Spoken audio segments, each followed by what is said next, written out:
Second example here of inheritance. This time we're going to, instead of tracking shapes, we're going to do something a little bit more local to RVC, and we are going to track what happens with students and inheritance. Now, again, if I am pointing at any one of you, I am not pointing at a student. I am pointing at a computer science student. I am pointing at a programming student. I am pointing at an engineering student. I am pointing at a gen ed student, potentially even there.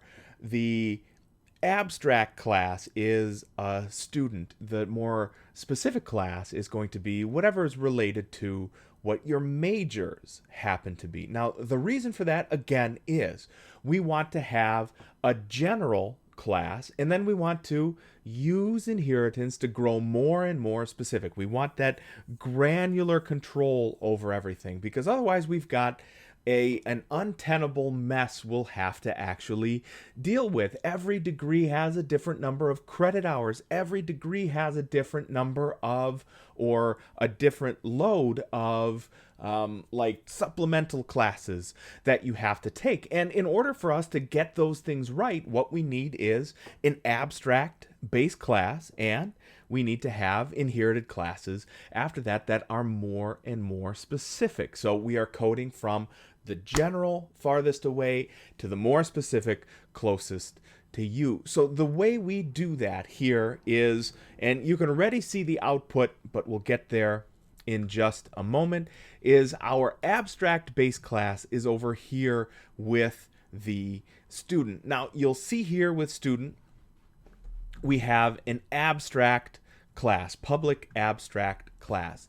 This means that I need to, later on down the line, understand that the student class, we will never be able to create an object of this class. So that's the one new wrinkle here, as opposed to our polymorphism example from the previous video. In the previous video, I could have instantiated an object of class shape, although it doesn't really make a ton of sense. I could have done it by declaring this abstract as a class. That means I cannot call one of these as an object itself. So moving on, you'll notice here that we do have on line number 22, that is our constructor. We have a string for name, we have a string for ID, and we have a year for enrollment happening there. And you can see that all we're doing is we are setting with those parameters that we are passing over here. We are setting those, the name, ID number, and year admitted for our class. The other thing to notice here is we have a toString. We have been using those all the while, but we are meaning to overload these when we get to our comp sci student. The other thing to notice here is we have a public abstract int get remaining hours function. By putting the idea of abstract here, that is a down payment on you as a developer having to override this in your subsequent inherited classes. This will throw an error if you do not, and actually it will break at compile time rather than throwing an error. This will not compile because that abstract function needs to be overwritten in its inherited classes. So next we're going to look at the inherited classes from here, and that's going to be the computer science student. So again, on number 5 here, line number 5, you will notice that we extend student. So this creates that chain of inheritance. This is on line number 5 that creates the connection between a student and a computer science student. So we also have the idea of our gen ed and our associated credits that need to go along with everything. So we have 20 hours in math, 40 in computer science, and 60 in gen ed. Aren't you glad we have it a little differently so that we can spend more time with computer science?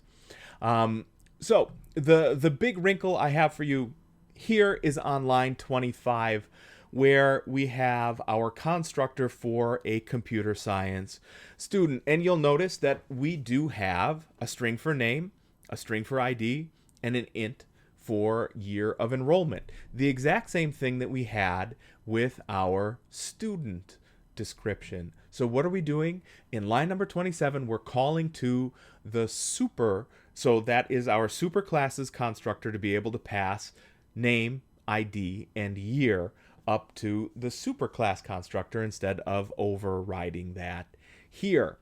So that's one way to do that. The other thing that we could do here is if we have other data members that are part and parcel of a computer science student. So we do not have one here, but this is just as an example.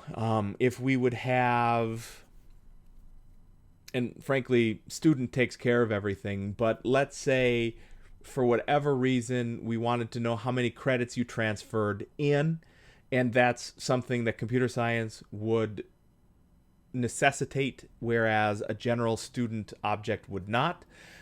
We could have inside of our comp sci student constructor, we could pass credits, previous credits in as an argument, and then we could also still make a call to our super constructor. That is perfectly okay because, again, it's inherited.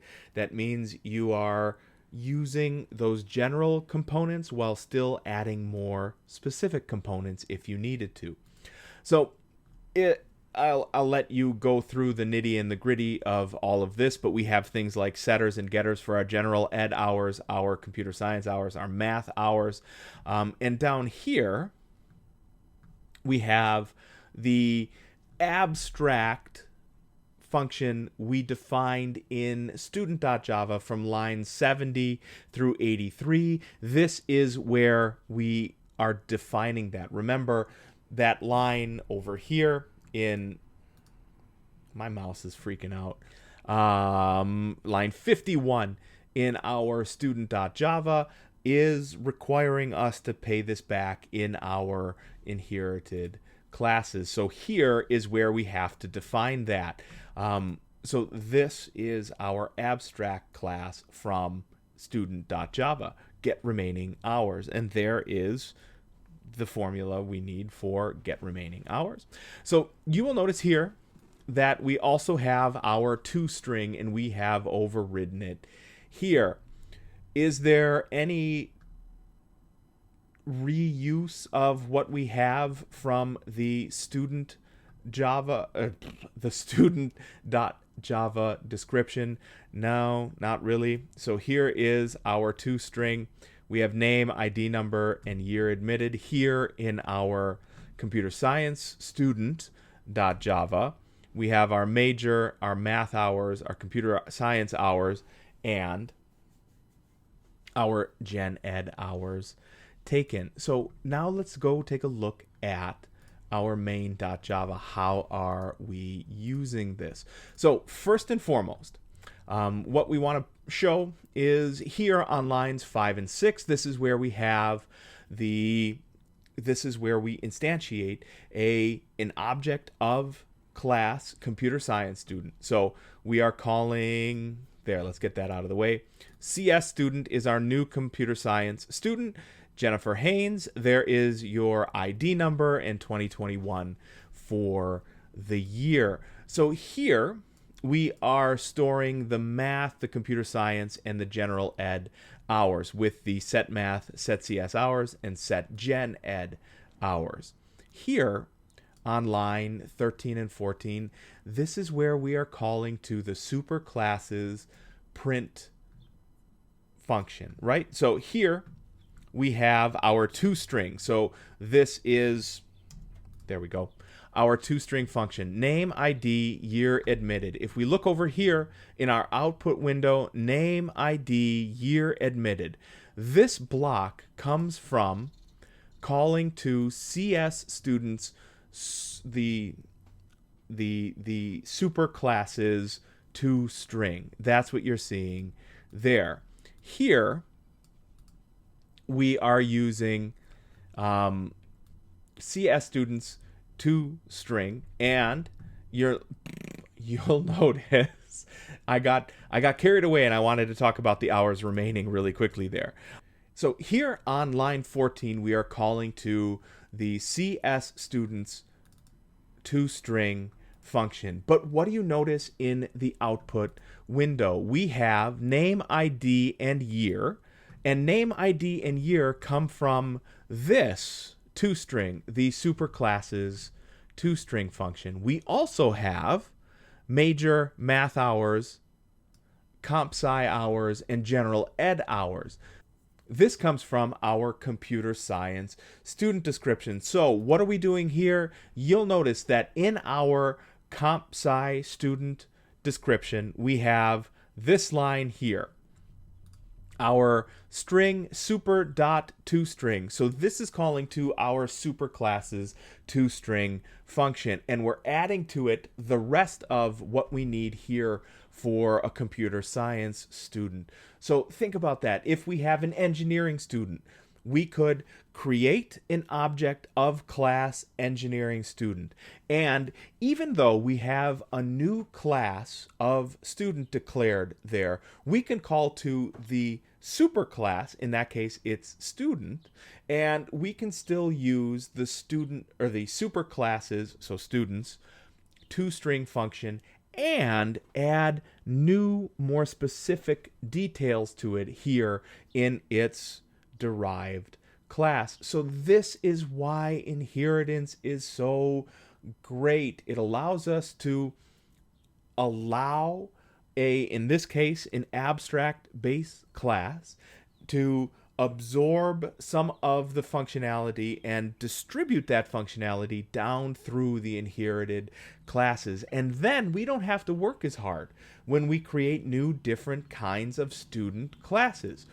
So if we get a data science student class, all we have to do is modify and add more specificity to it, and we can still take computer science student, and we can still take the general abstract base class student and use the functions already built into there. It is like candy for a developer.